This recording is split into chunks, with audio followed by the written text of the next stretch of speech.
ধারাবাহিকের আগামী পর্বতে আমরা দেখতে চলেছি কমলিকার বিরুদ্ধে প্রমাণ জোগাড় করতে পুতুল আজ হঠাৎই সকাল সকাল এসে উপস্থিত হয় বাড়ির বাগানে আর বলতে থাকে কেউ তো এখনও ওঠেনি মনে হচ্ছে, তাই এই সুযোগেই গিয়ে বাগানটা পুরোটা খুঁজে আসি, দেখি যদি কোনো প্রমাণ খুঁজে পাই কিনা। পুতুল কিছুতেই চারিদিক খুঁজেও কোনো প্রমাণ হাতে পায় না।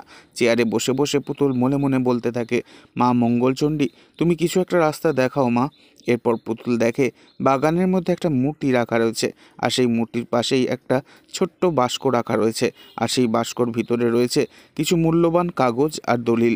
আর সেই কাগজ হাতে পেয়ে পুতুল চমকে ওঠে আর মনে মনে বলতে থাকে পুতুল, তার মানে মেজমা তোমার আসল নাম কমলিকা নয়?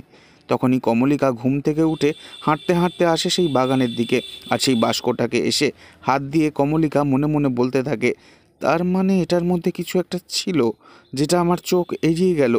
কী এমন জিনিস ছিল? অন্যদিকে দেখা যায় পুতুল সেই বাস্কর ভিতরে থাকা সমস্ত জিনিস নিয়ে কমলিকাকে দেখে লুকিয়ে পড়ে, আর সেই কাগজপত্র হাতে নিয়ে মনে মনে পুতুল বলতে থাকে, এবার তোমার ভয় পাওয়ার পালা শুরু মেজমা। তবে কি পুতুল পারবে কমলিকাকে ভয় দেখাতে, নাকি পুতুল এবার নিজেই ফেঁসে যাবে? পরবর্তী আপডেট জানতে অবশ্যই সাবস্ক্রাইব করে রাখবেন। ধন্যবাদ।